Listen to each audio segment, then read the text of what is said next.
Depois, naquela mesma noite, à meia-noite, Svidrigailov fez ainda outra excêntrica e inesperada visita. Ainda não parava de chover. Todo molhado, dirigiu-se à meia-noite ao mesquinho cubículo onde viviam os pais da noiva, na ilha Vassilievsky, na terceira linha, no Prospect, Mali. Chamou em voz alta e a princípio provocou grande alarme, mas Arkady Ivanovich, quando queria, era um homem de modos sedutores, de maneira que a primeira suspeita, aliás muito justificada dos pais da noiva, de que Arkady Ivanovich tinha provavelmente se embriagado em algum lugar e já não sabia o que fazia, acabou por se desfazer automaticamente. A condescendente e discreta mãe da noiva ofereceu a poltrona do marido paralítico e, como de costume, começou a fazer perguntas indiretas. Essa senhora nunca fazia perguntas francas e começava sempre por sorrir e esfregar as mãos, e depois, se precisava informar-se de alguma coisa de maneira certa e precisa, por exemplo, para quando Arkady Ivanovich pensava marcar a data do casamento, começava a fazer perguntas cheias de curiosidades, até prementes, acerca de Paris e da vida da alta sociedade parisiense, e depois ia se aproximando gradualmente da terceira linha da ilha Vassilievsky. Tudo isso, noutra ocasião, teria inspirado, sem dúvida, um grande respeito, mas naquele momento, Arkady Ivanovich parecia particularmente impaciente, manifestar imediatamente o desejo de ver o mais depressa possível a sua noiva, embora tivessem lhe dito que ela já estava deitada. Será desnecessário dizer que ela apareceu logo. Arkady Ivanovich participou-lhe sem rodeios que precisava ausentar-se por algum tempo de Petersburgo para tratar de um assunto importantíssimo, e por isso lhe deixava 15.000 rublos sob várias formas e lhe pedia que os aceitasse a título de presente, já que pensara em lhe oferecer essa bagatela antes do casamento. Não havia relação lógica entre o presente, a viagem iminente e a necessidade imprescindível de aparecer ali com aquela chuva, e à meia-noite, mas ninguém fez a mínima objeção. Até os inevitáveis e perguntas e espantos foram muito comedidos e discretos. Em compensação, demonstraram sua gratidão nos termos mais calorosos e exaltados, e não faltaram sequer as lágrimas da discreta mãe. Arkady Ivanovich levantou-se e pôs-se a rir, deu um beijo na noiva e uma palmadinha na face, e afirmou-lhe que não tardaria a estar de volta, e percebendo nos olhos dela uma espécie de curiosidade infantil e ao mesmo tempo uma séria e tácita interrogação, reconsiderou um pouco, tornou a beijá-la e lamentou sinceramente que o pequeno presente que acabara de lhe dar fosse parar imediatamente nas mãos da discreta mama, que o guardaria à chave, muito bem guardado. Saiu deixando todos num estado de extraordinária agitação, mas a compassiva Mamacha resolveu imediatamente em voz baixa e sem pensar algumas dúvidas gravíssimas, e sobretudo considerou que Arkady Ivanovich era um homem importante, um homem que tinha negócios, relações ricas. Sabe Deus o que ele teria resolvido lá para consigo. Devia ter pensado bem e estava partindo, considerava isso oportuno e deixava aquele dinheiro, o que com certeza não tinha nada de extraordinário. É verdade que era estranho ele ter se apresentado ali todo encharcado, mas os ingleses, por exemplo, ainda eram mais excêntricos, e isso para não falar nas pessoas da alta sociedade que não se preocupam com o que possam dizer delas e não fazem cerimônias. Era até muito provável que ele tivesse vindo intencionalmente ali, daquela maneira, para demonstrar que não tinha medo de nada. Mas o mais importante era não dizer uma palavra a ninguém, pois só Deus sabia como é que tudo aquilo iria acabar. Quanto ao dinheiro, melhor era ir fechá-lo imediatamente à chave, e era uma sorte que Fiadócia estivesse lá na cozinha, e sobretudo era preciso não dizer absolutamente nada do que se passara a Reslit, etc, etc. Ficaram acordados tagarelando em voz baixa até às 2. Aliás, a noiva foi dormir muito mais cedo, admirada e um pouco triste. Quanto a Svidrigailov, atravessou às 12 em ponto a ponte de, não sei onde, em direção ao lado petersburguês. A chuva parara, mas o vento zonia. Começou a tremer e, por um instante, com certa curiosidade, até de um modo interrogativo, olhou para as águas do pequeno Nieva. Mas a seguir achou que apanhava frio parado assim, em cima da água. Deu meia volta e se encaminhou para o Prospect. Caminhou bastante tempo pelo interminável Prospect, a cerca de meia hora, tropeçando na escuridão mais uma vez, no piso de madeira, mas sem deixar de procurar com curiosidade qualquer coisa no lado direito da avenida. Ao longe, no fim da avenida, notaram ao passar por ali, não muito tempo antes, que havia uma estalagem de madeira mais ampla, e o seu nome, tanto quanto podia recordar, era qualquer coisa assim como Adrianopol. Não se enganaram nos seus cálculos. Aquele hotel, que ficava no extremo do bairro, era um ponto tão visível que podia ser visto até no meio da escuridão. Era um grande edifício comprido de madeira denegrido, no qual, apesar da hora avançada, ainda havia luz e se notava certa animação. Entrou e pediu um número ao criado, que veio recebê-lo. O criado olhou Svidrigailov de alto a baixo, espreguiçou-se e conduziu-o a um quarto afastado, abafado e pequeno, ao fundo do corredor, a um canto, ao pé da escada. Não havia outro, estavam todos ocupados. O criado ficou olhando para ele interrogativamente. Tem chá? Perguntou Svidrigailov. Pode se arranjar. Que mais tem? Carne assada, aguardente, aperitivos. Me traz carne assada e chá. Não deseja mais nada? Perguntou o criado com certa perplexidade. Mais nada, mais nada. O homem se afastou completamente desiludido. Deve ser um lugar magnífico, pensou Svidrigailov. Como é que não havia de conhecê-lo? Naturalmente deve ter o ar de um homem que regressa de algum café-concerto e teve alguma aventurazinha pelo caminho. No entanto, será curioso saber que espécie de gente vem aqui dormir à noite. Acendeu a vela e inspecionou mais demoradamente o aposento. Era um muquifo tão pequeno que Svidrigailov quase batia com a cabeça no teto, e tinha apenas uma janela. Uma cama muito suja, uma mesa simples, pintada e uma cadeira ocupavam quase completamente o espaço do quarto. As paredes pareciam feitas de madeira sólida, eram forradas de papel velho e desbotado, tão cheio de pó esfrangalhado que mal se podia adivinhar sua cor, amarelo. E quanto ao desenho, era impossível distingui-lo. Uma parte da parede e do teto eram inclinados obliquamente, como os das águas furtadas, e por cima desse declive passava a escada. Svidrigailov acendeu a luz, sentou-se na cama e ficou pensativo. Mas um estranho e contínuo murmúrio, que às vezes chegava quase a se transformar num grito, acabou por lhe prender a atenção. Esse murmúrio não cessara um momento desde que ele entrara ali. Pôs-se à escuta, ouviu alguém que censurava e, quase chorando, inventava outra pessoa, mas só se ouviu uma voz. Svidrigailov se levantou, cobriu a vela com a mão e imediatamente uma fresta brilhou na parede. Aproximou-se e olhou. Naquele quarto, um pouco maior do que o seu, havia 2 hóspedes. Um deles, sem sobretudo, com a cabeça muito desgrenhada e uma cara vermelha e congestionada, estava de pé, numa atitude de oratória, de pernas excessivamente abertas para manter o equilíbrio e dando socos no peito censurava pateticamente o outro, dizendo-lhe que era miserável, que nem sequer tinha um ofício, que ele o tirara da lama e que quando quisesse poderia atirá-lo outra vez lá e que só Deus era testemunha de tudo isto. Aquele que era recriminado estava sentado numa cadeira e parecia um homem com muita vontade de espirrar e que não podia. De quando em quando pousavam os olhos mortiços e compungidos no orador, mas era evidente que não entendia nada do que aquele queria dizer e mal o escutava. Em cima da mesa, uma vela acabara de se apagar e viam-se ali também uma garrafa de aguardente quase vazia, copos pequenos e um serviço de chá que já tinha sido utilizado. Depois de observar atentamente aquele quadro, Svidrigailov afastou-se da fresta com indiferença e sentou-se outra vez na cama. O criado, quando voltou com o chá e com a carne, não pôde se conter e tornou-lhe perguntar se não queria mais nada. E como ouviu outra vez uma resposta negativa, afastou-se definitivamente. Svidrigailov tirou-se ao chá para se aquecer e bebeu um copo, mas não conseguiu comer absolutamente nada por ter perdido completamente o apetite. Começava a sentir febre. Tirou o casaco e a túnica, embrulhou-se no cobertor e se deitou. Estava contrariado. Seria muito melhor me sentir bem agora, pensou e sorriu com sarcasmo. O ar do quarto era pesado, a luz ardia mortiça, mas lá fora o vento soprava e em algum lugar se ouvia um rato bulir e em todo o quarto cheirava a ratos e a couro. Estava deitado e delirava completamente, passava de um pensamento para o outro. Parecia que queria fixar na imaginação alguma coisa especial. Ali, debaixo da janela, deve haver um jardim, pensou. Sente-se o farfalhar das árvores. Não me agrada nada o barulho das árvores à noite, quando há tempestade e escuridão. Que impressão tão antipática. E lembrou-se de como sentira quase repugnância ao passar pouco antes pelo Parque Pietrovsky. Lembrou-se também, a propósito disso, da ponte e do pequeno Nieva, e tornou outra vez a sentir frio, como há pouco, quando parara para olhar a água. Nunca na minha vida gostei de água, nem sequer na paisagem. Pensou outra vez e voltou a rir sarcasticamente perante esse estranho pensamento. Agora, pelo visto, quanto à estética e à comunidade, tudo devia ser indiferente para mim, e no entanto invento esquisitices, como o animal que tente procurar sem falta um lugar para o seu ninho. Num caso destes, o que devia ter feito era me dirigir antes para Pietrovsky. O céu estava escuro, fazia frio. Aquilo que eu necessitava era precisamente de sensações desagradáveis. E a propósito, por que eu não apago a vela? E apagou-a. Os vizinhos já se deitaram, pensou, uma vez que já não viu luz pela fresta. Pronto, Marfa Petrovna, agora podes vir me recriminar. Está tudo às escuras. O lugar não pode ser mais adequado e o momento tem a sua originalidade. E, no entanto, precisamente agora que tu não vais aparecer.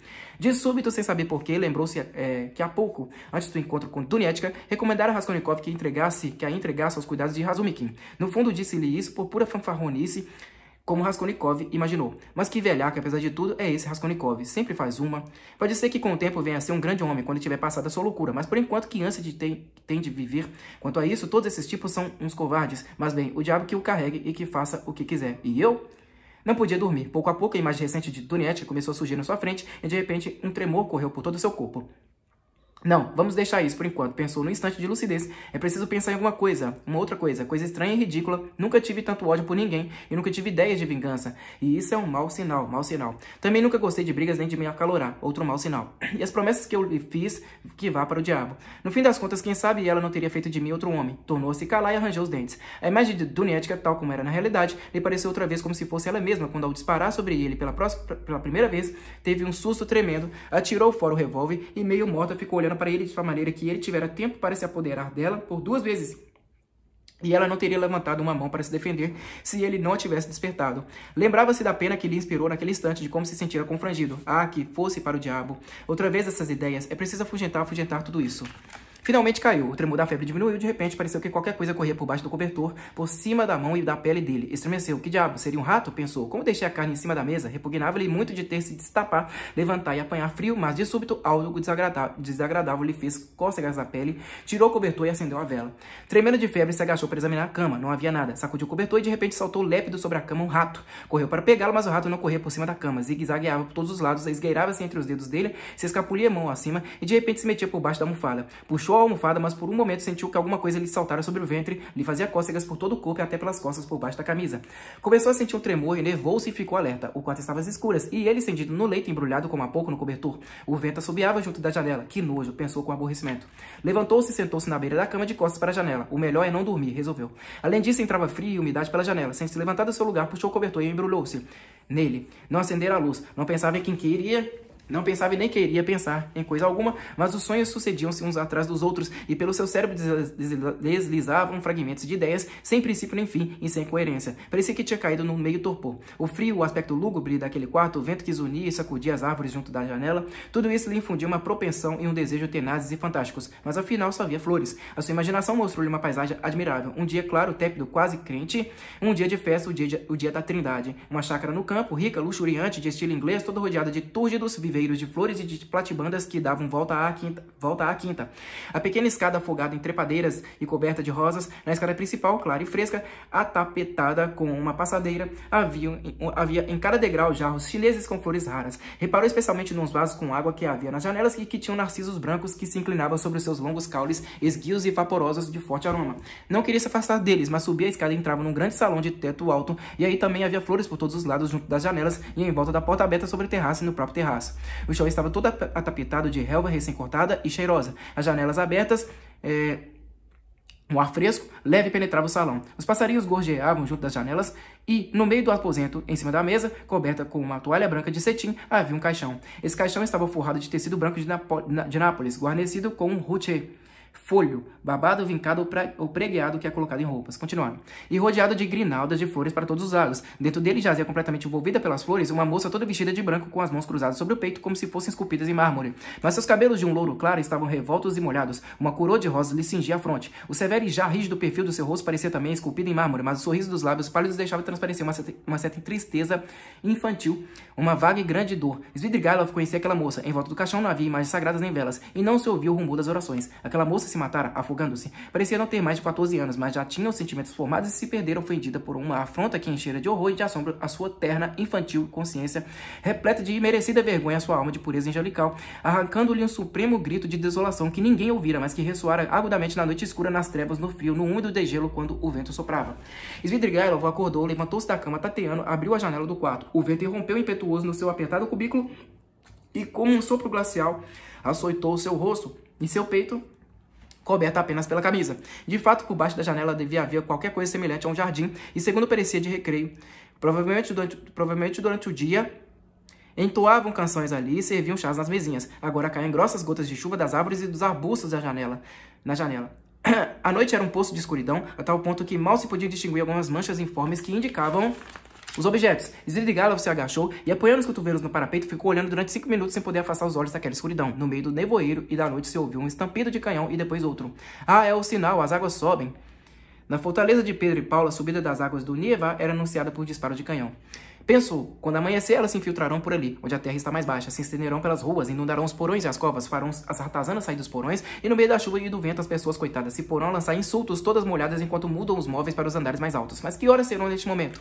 E ainda mal dissera isso quando no relógio de parede que devia vir por ali perto soar as 3 como se estivessem com muita pressa. Ah, dentro de 1 hora vai amanhecer. Para que esperar mais? Vou sair já e seguir direto para Pietrovski. Ali em qualquer lugar escolho um grande molho de verdura todo regado pela chuva, de maneira que assim que o roçar com o ombro, milhões de gotas de orvalho caem sobre a cabeça de uma pessoa.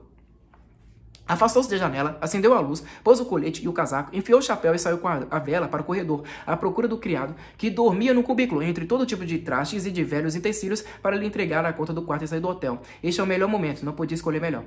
Caminhou durante bastante tempo pelo corredor, ainda dentro de casa, sem encontrar ninguém, e já se dispunha a chamar com voz forte, quando de repente descobriu um estranho objeto entre um velho armário e a porta, alguma coisa que parecia viva.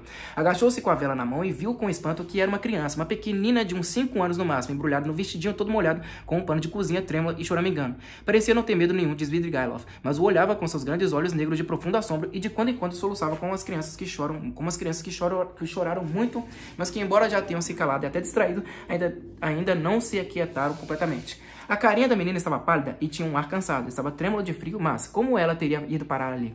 Provavelmente se escondeu aqui e não deve ter dormido durante toda a noite. Não deve ter dormido durante toda a noite. Começou a lhe fazer perguntas. A pequenina então animou-se e, muito depressa, lhe disse alguma coisa na sua linguagem infantil. Falava de mamãezinha e que a mamãezinha lhe bateria por causa de uma tigela que ela tinha quebrado. A criança falava sem parar. Podia-se imaginar por toda aquela tagarelice que se tratava de uma pequenina que não queriam em casa, na qual a mãe, alguma cozinheira eternamente embriagada, provavelmente daquele mesmo hotel, batia e metia medo. Que a pequenina quebrara uma tigela da sua mamátia e que ficara tão amedrontada que fugira de casa naquela tarde. Com certeza devia estar escondida em algum lugar no pátio suportando a chuva e finalmente tinham vindo se meter ali. Escondendo-se atrás do armário, e ali teria passado a noite inteira chorando, tremendo de frio, de medo, de escuridão, e agora de que lhe batessem também por tudo aquilo. Pegou a mão dela, levou-a para o seu quarto, sentou-a na cama e começou a despê-la. Os sapatos rotos das meninas nos seus pés sem meias estavam tão molhados como se ela tivesse passado a noite deitada num charco. Após tê-la despido, deitou-a na cama e cobriu-a dos pés à cabeça com a manta. Depois disso, tornou a pensar mal-humorado. Eu não estou agora para assumir compromissos. Decidiu de repente com uma impressão de contrariedade e de cólera. Que absurdo. Aborrecido, pegou a vela com o fim de encontrar o criado a todo custo e sair logo dali. Ora, ainda está nos cureiros, pensou praguejando. E já abriu a porta quando tornou a olhar outra vez para a pequenina para ver se dormia e como dormia. Com muito cuidado, levantou a manta. A criancinha dormia com um sono profundo plácido.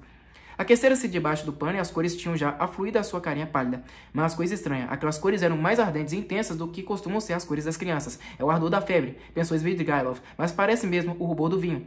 Parece que bebeu um grande copo, seus lábios vermelhos ardem e soltam fogo. Mas o que é isso? De repente lhe pareceu que as suas compridas e negras pestanas se punham a tremer e a palpitar como se erguessem e por baixo delas escapava um olhar malicioso, trocista, nada infantil, como se a pequenina estivesse fingindo que dormia. Sim, é isso. Seus lábios estremecem no sorriso, suas comissuras tremem, como se ainda se reprimissem. Mas eis que já deixou completamente de se reprimir, agora o riso brotou, um riso sarcástico. Algo de insolente e de provocante brilha naquele rosto que nada tem de infantil. É o vício, é o rosto de uma camélia. O descarado rosto de uma camélia francesa. Camélia, alusão à dama das camélias. Já sem fingimentos abriu os dois olhos que lançam seu olhar inflamado e impúdico, o chamam sorrindo. Algo de infinitamente monstruoso e afrontoso havia naquele sorriso, naqueles olhos, em toda aquela vileza no rosto de menina. O quê? Aos 5 anos, balbuciou Svidrigailov espantado. Mas será possível? E eis que ela se voltou para ele, com toda sua carinha afogueada, e lhe estendeu os braços. Ah, maldita, disse Svidrigailov com horror, erguendo uma mão sobre ela. Mas nesse instante acordou. Estava na sua cama enrolado no cobertor, a vela já estava gasta e na janela branquejava a luz do novo dia. Toda essa noite foi um autêntico pesadelo. Levantou-se de mau humor, sentindo o corpo todo moído, seus ossos doíam. No pátio havia ainda uma grande escuridão e não se distinguia nada. Eram perto de 5 horas, dormira demasiado. Levantou-se, pôs o colete e o casaco, ainda úmidos. Apalpou o revólver no bolso, tirou-o e pôs uma bala nele. Depois sentou-se, tirou um pequenino caderno do bolso e sobre a mesa de cabeceira escreveu rapidamente algumas linhas na folha mais visível. Releu-as, ficou pensativo e apoiou os cotovelos na mesa. O revólver e o caderninho estavam ali debaixo do seu cotovelo. As moscas que já tinham despertado atiravam-se sobre a travessa do assado que ficara ali intacto também em cima da mesa. Olhou durante muito tempo e finalmente tentou apanhar uma mosca com a mão direita, que estava livre. Esforçou-se durante muito tempo para ver se o conseguia, mas em vão. Por fim, ao dar consigo mesmo naquela interessante ocupação, voltou a si, estremeceu, levantou-se e saiu resolutamente do quarto. 1 minuto depois estava na rua. Uma névoa densa esbranquiçada pesava sobre a cidade. Svidrigailov caminhou pelo escorregadio e sujo piso de madeira rumo ao pequeno Nievá. Em imaginação via as águas do pequeno Nievá que cresceram durante a noite, a ilha Pietrovsky, os carreirinhos molhados, a grama úmida, as árvores e os arbustos molhados e finalmente o mato. Contrariado, pôs-se a olhar para as casas para pensar em qualquer outra coisa. Em toda a avenida não se via nenhuma carruagem, nenhum transeunte. As pequenas casas de madeira tinham uma aparência insignificante e suja de um amarelo claro com as suas janelas fechadas. O frio e a umidade deixavam seu corpo transido e começou a tiritar. De quando em quando parava diante das vitrines das lojas de comestíveis ou das casas de frutas e punha-se a olhá-las com toda atenção, até que enfim acabou o caminho de tábuas. Estava junto de um grande prédio de pedra. Um cãozinho sujo, tiritando de rabo entre as pernas, cruzou seu caminho. Alguém, pedido de bêbado, embrulhado num capote, estava caído de bruços e atravessado no meio da calçada. Olhou um momento e seguiu adiante. À esquerda surgiu uma torre alta. Ora, pensou, aqui também há lugar. Para que ir até Pietrovsky? Pelo menos há uma testemunha oficial. Quase arriu daquele novo pensamento e voltou à esquina da rua de... não se sabe o nome. Se erguia ali um alto edifício com uma torre. Um homenzinho baixo estava encostado na porta fechada da casa.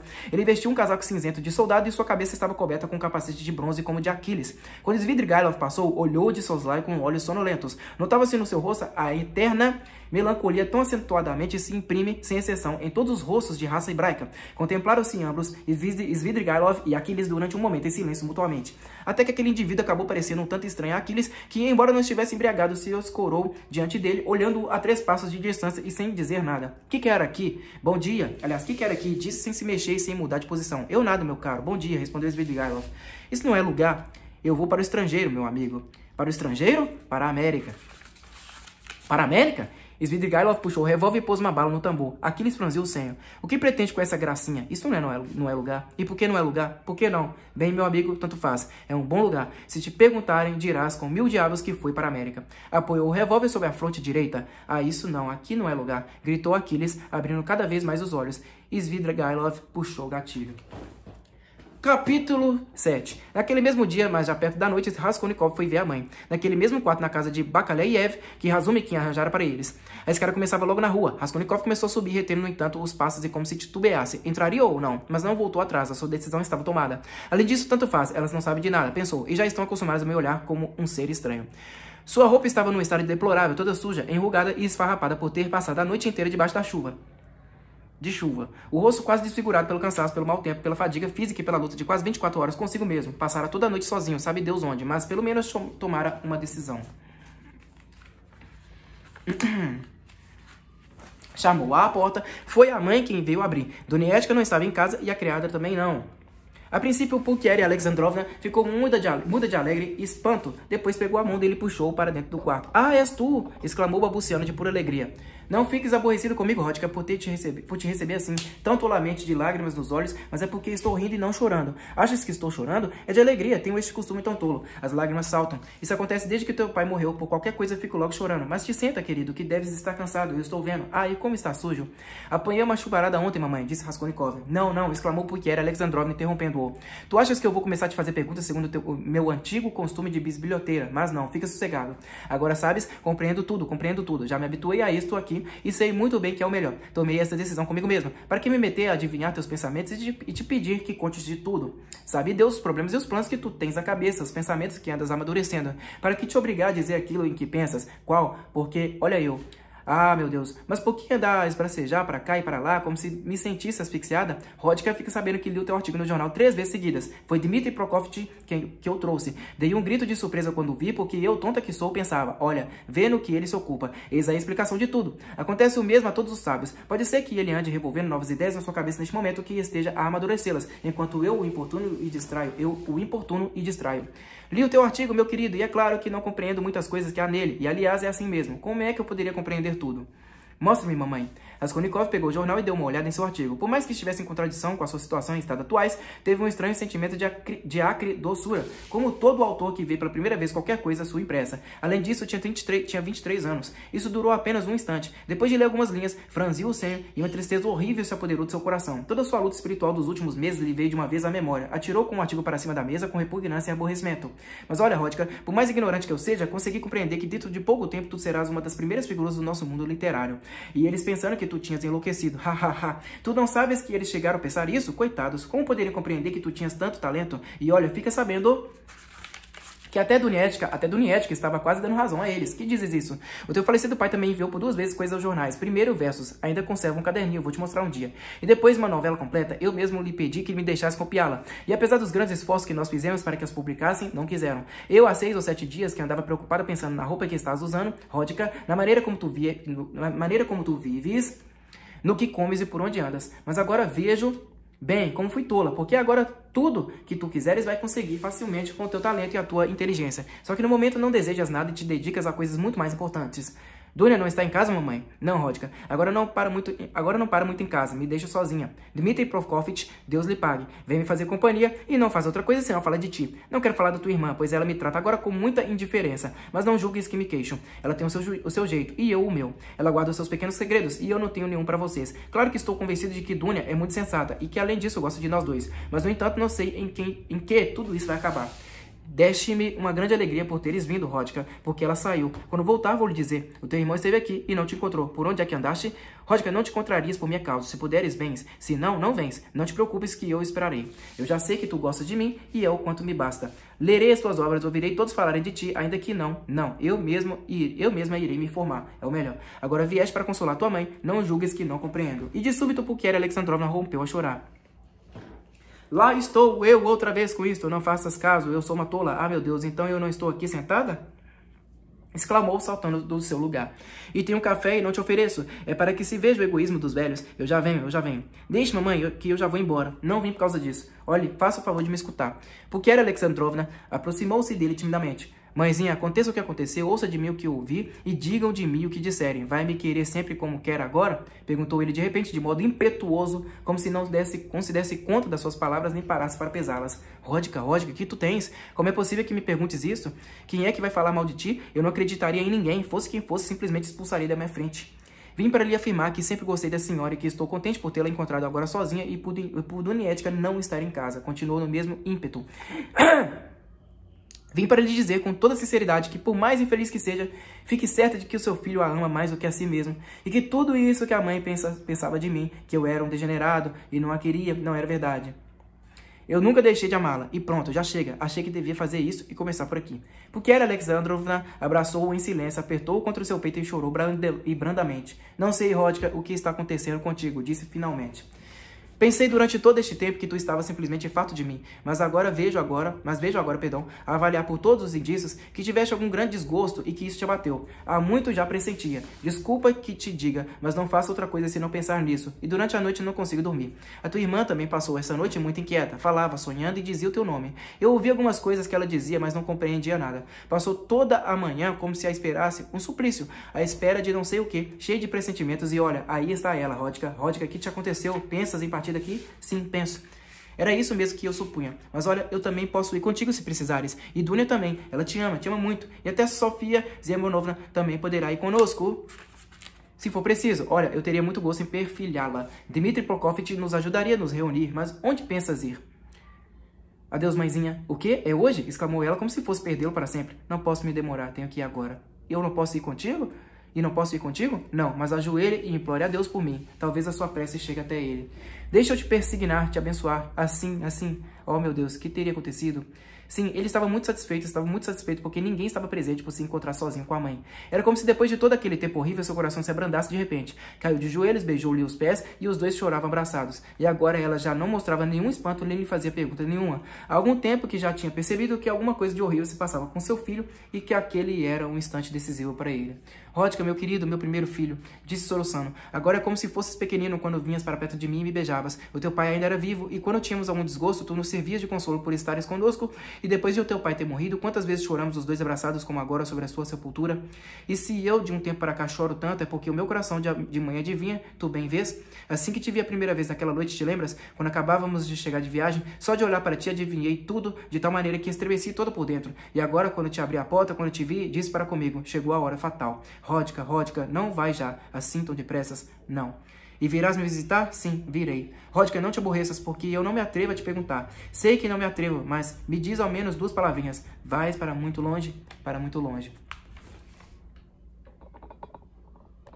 Mas o que te leva para lá? Tens algum objetivo? É o teu futuro? O que é? Me diz. Será o que Deus quiser. Limite-se a rezar por mim. Raskolnikov dirigiu-se para a porta, mas ela o fez parar e ficou a olhá-lo nos olhos com uma expressão desolada. Tinha o rosto transtornado de assombro. Basta, mãezinha, disse Raskolnikov, profundamente arrependido da ideia de que tivera de ir ali. Não há de ser para sempre. Não há de ser para sempre, não é verdade? Porque tu virás amanhã, sim? Virei. Adeus. Finalmente, afastou-se. Estava uma tarde fresca, suave e clara. O mau tempo cessara desde a manhã. Raskolnikov dirigiu-se para sua casa e ia apressado. Queria terminar tudo antes do cair da tarde. Até lá não queria se encontrar com ninguém. Quando subi até o seu quarto, reparou que Nastassia, ao retirar o samovar, não tirava os olhos dele e seguia todos os seus gestos. Será que alguém esteve aqui? Pensou. Lembrou-se de Porfírio com aborrecimento, mas ao se dirigir para o seu quarto e abri-lo, ficou surpreendido por encontrar Dunietka. Ela estava ali completamente sozinha, profundamente meditativa e segundo parecia, há muito tempo que o esperava. Levantou-se do divã assustado e parou diante dele. O seu olhar teimosamente fixo sobre ele exprimia horror e uma dor infinita. E bastou aquele olhar para ele compreender imediatamente que ela sabia tudo. Devo entrar ou ir embora? Perguntou ele receoso. Passei todo o dia com Sofia Semyonovna e estávamos as duas à tua espera. Pensávamos que com certeza irias até lá. Raskolnikov entrou no quarto e deixou-se cair sobre uma cadeira, assustado. Estou um pouco fraco, Dunia, muito cansado, e queria neste momento ter pleno domínio sobre mim mesmo. Olhou rapidamente para ele desconfiada. Onde estiveste durante a noite passada? Não me lembro bem. Olha, minha irmã, eu queria morrer. E mais uma vez me aproximei do Nieva. E só disso é que me lembro. Queria acabar ali para sempre. Mas me faltou coragem. Balbuciou, tornando a olhar para Dunia receosa. Louvado seja Deus. Era isso que nós receávamos, eu e Sofia Semyonovna. Afinal, ainda acreditas na vida? Louvado seja Deus, louvado seja Deus. Raskolnikov pôs-se a rir sarcasticamente. Eu não acreditava em nada disso, mas ainda há pouco estive abraçado à mãe, chorando junto com ela e pedi-lhe que rezasse por mim. Talvez Deus saiba o que isso significa, porque eu não compreendo. Estiveste com a mãe e disseste a ela? Exclamou Dunia horrorizada. Tiveste coragem para lhe dizer? Não, não disse, com palavras, mas compreendeu em parte. Te ouviu delirar esta noite?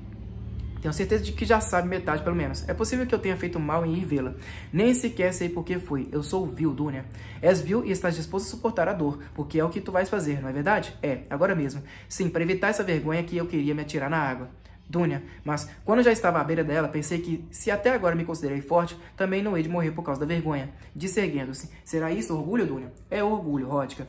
Uma espécie de fogo brilhou nos seus olhos encovados. Aquilo de ainda conservar o seu orgulho o lisonjeava. E não vai imaginar que era algo que me dava medo, perguntou, olhando-a no rosto com um sorriso indolente. Oh, Ródica, basta! Exclamou Dunia com amargura. Houve 2 minutos de silêncio. Ele estava sentado de cabeça baixa e de olhos fixos no chão. Dunietka falava de pé, no outro extremo da mesa e contemplava o condor. De repente, ele se levantou. Esta tarde chegou o momento. Vou agora mesmo entregar, mas não sei por que tenho de fazer isso. Grossas lágrimas correram pelas faces dela. Tu choras, minha irmã, e queres me ajudar? Tens dúvidas? Ele a abraçou com força. Então, ao te entregares ao castigo, não estarás lavando já metade do teu crime? Exclamou ela sem deixar de abraçá-lo e de beijá-lo. Crime? Que crime? Exclamou ele de repente, como se tivesse sido acometido de um furor súbito. O de ter matado um asqueroso e danil piolho, uma velha agiota que não fazia falta a ninguém, e por tê-la matado deviam ser perdoados 40 pecados e que se alimentava do sangue dos pobres? Isso é um crime? Eu não creio que seja, nem penso em lavá-lo. Porque vão gritar todos, por todos os lados. É um crime, é um crime? Só agora vejo claramente toda a estupidez da minha pusilanimidade, agora que já decidi enfrentar essa vergonha inútil. Foi simplesmente pela minha vileza e fraqueza que tomei essa decisão, e talvez também por conveniência, como supunha-se Porfírio. Irmão, o que estás dizendo? Mas tu não derramaste o sangue? Exclamou Dunia desolada. O que todos derramam, insistiu ele, como se estivesse fora de si. O que se verte e sempre se há de verter no mundo como uma torrente. O que corre como champanhe e pelo qual se coroam no Capitólio e chamam depois benfeitores da humanidade. Bastava que abrisses bem os olhos e olhasses. Eu também queria o bem das pessoas e teria feito 100.000 boas ações em troca dessa única estupidez, que nem sequer foi estupidez, mas simplesmente uma inépcia, visto que todas essas ideias nunca são tão estúpidas como parecem depois quando fracassam. No fracasso tudo parece estúpido. Com essa estupidez eu queria me fixar numa posição independente, dar o primeiro passo, arranjar recursos, então tudo teria ficado compensado com uma utilidade relativamente incomparável. Mas eu não consigo aguentar o primeiro passo porque sou relés. Aí tens tudo. E no entanto não posso ver as coisas com os mesmos olhos que tu. Se tivesse triunfado, teria me coroado, ao passo que assim caí por terra. Mas não é assim, de maneira nenhuma. Irmão, o que estás dizendo? Ah, não é essa a forma. Não é uma forma esteticamente boa. Pronto, não há dúvida de que não consigo compreender. Por que matar as pessoas com granadas, manter um cerco em forma é uma coisa mais honrosa? A preocupação com a estética é o primeiro sinal da impotência. Nunca reconheci isso mais claramente do que agora, e menos do que nunca compreendo agora o meu crime. Nunca estive tão forte e tão convencido como agora. As cores tinham subido ao seu pálido e vincado rosto, mas ao proferir a última exclamação, seus olhos se encontraram com os olhos de Dunia e percebeu nela tanta dor que involuntariamente se dominou. Sentia que, apesar de tudo, tornava desgraçadas aquelas 2 pobres mulheres e que, entretanto, ele era a causa disso. Querida Dunia, sim, eu sou o culpado, me perdoa. Se bem que não é possível me perdoar uma vez que eu sou o culpado. Adeus, não vamos agora brigar. Já é hora, está entardecendo. Não me sigas, eu te peço. Ainda tenho de ir. Tu vai já ficar com a mãe. Eu te peço. Este é o último e maior favor que te peço. Nunca te separes dela. Eu a deixei numa inquietação que será difícil de suportar. Ou ela morre ou enlouquece. Fica ao lado dela. Razume quem acompanhará vocês.